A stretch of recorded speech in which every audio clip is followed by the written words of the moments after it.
Hello, everybody out there at Social Mediaville. This is another episode of Vital Social Issues and Stuff with Pastor Slade. And I probably have said this story billions of times. And sorry, because if I was in your shoes, I'd be like, what the heck is this thing about? And like, just cut to the chase, and everything always has to have the longest intro. With my bewildering ass too right now, and wow, I'm so tired. It's like 3:30 in the morning.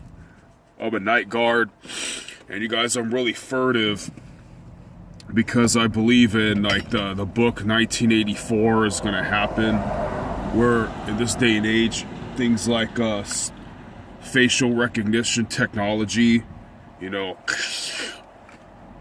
flash surprise scare. Facial recognition technology is going to help everybody to get on the grid, and eventually it's going to culminate to like a totalitarianism, fascist state, where if you don't agree with the political spectrum or whatever powers that be at hand, you can lose all your rights, And I'm very patriotic in a sense, guys, in that World War II catalyzed me being even able to talk to you right now, probably even more so than most of you watching. And I believe that the American flag, which I'm enamored with, should not stand for Donald Trump's America, Obama's America. It shouldn't stand for Democratic America, Republican America.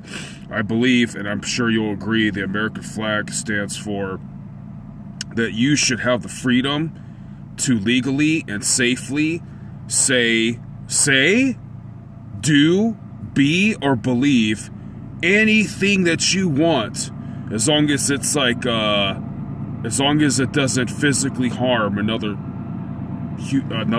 living being, or you know what I mean, or damage their property and what have you, right? So physically, not hurt your feelings, your triggered stuff, right? So, and so saying that, guys, I'll cut to the chase of the story. And you can decide if you believe this or not, or if you think it's a demon or not, or if you think it's a psychological problem. And I respect the plight or the apologetics of like naturalist, materialist, aka atheist, agnostic people that don't believe in a spiritual realm. I understand that. I mean, honestly, I don't think all this stuff that we see in front of us could be a sheer accident. So I think, you should at least be agnostic in this day and age. I know how religion has ruined its name, and I agree with a lot of your plight. But so anyway, when I was a kid, I grew up an only child. I have no siblings. And, one day, they say you have no memories before you're 5 years old. I don't think that's true. Then a lot of stuff happened when I was 5, because I remember 2 surgeries. I remember certain incidences. I really think I got memories very random going back to like probably 3 years old. Very sporadic memories, right? And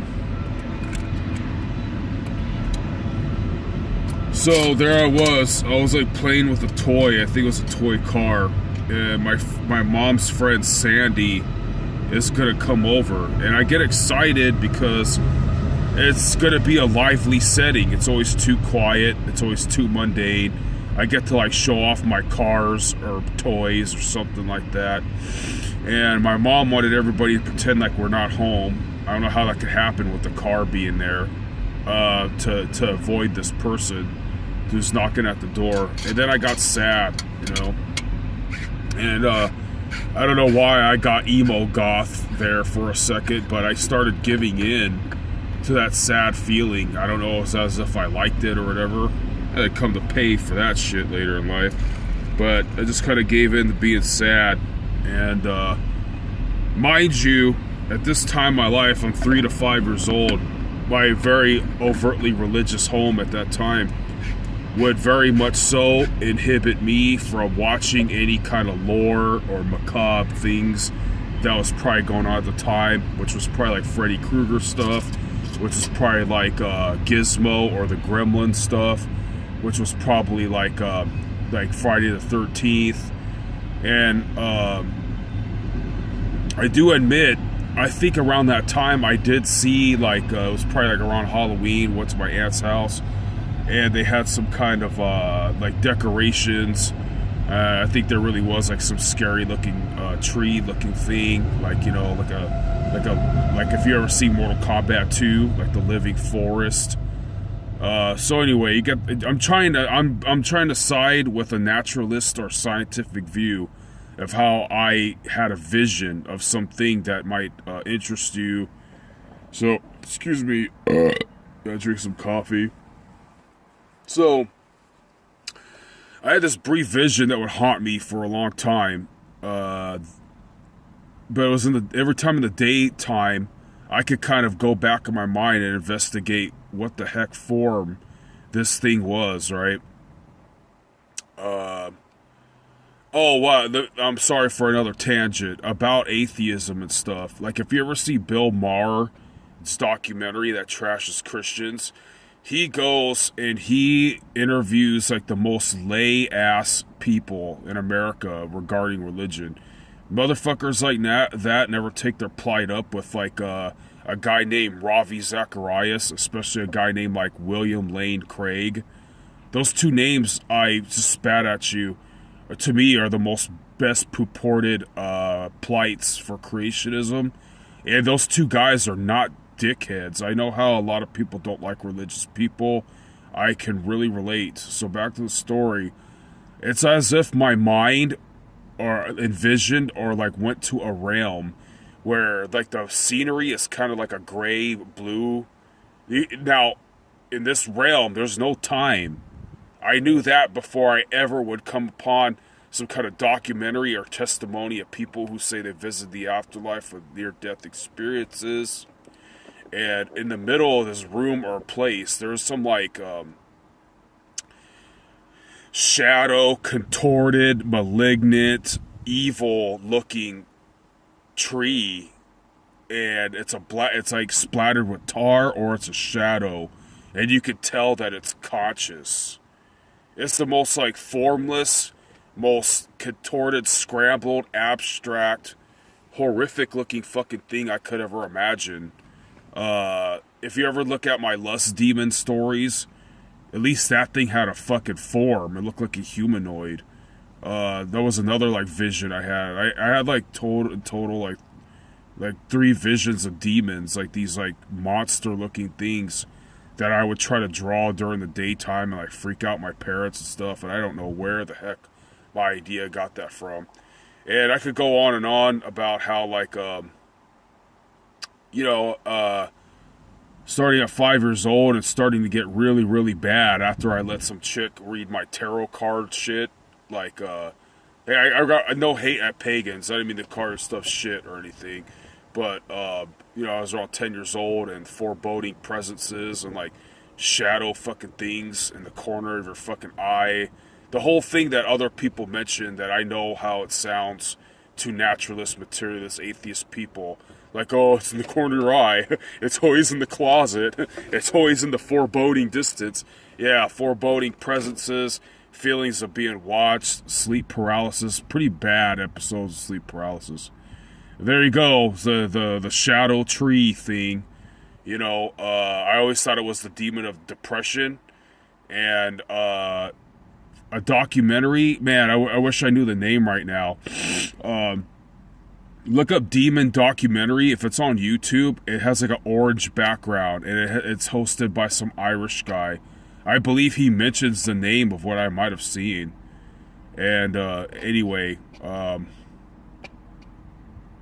yeah, so, I mean, I guess this should conclude. I could go on and on about the name of that demon and stuff like that, and why I think it's that thing, because he talks about it's like a formless thing that feeds off your energy or something like that, or that's another documentary of something that's it's some kind of entity, gatekeeper, something 333, blah, blah, blah. You guys who are black magic pagans probably know what the fuck that is.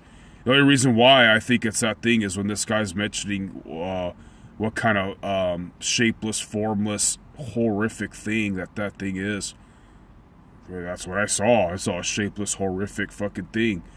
Now, you could say that, that shadow-looking thing looked nothing like that evil tree, that decoration, you know what I mean, that I saw, give or take the same time in my life.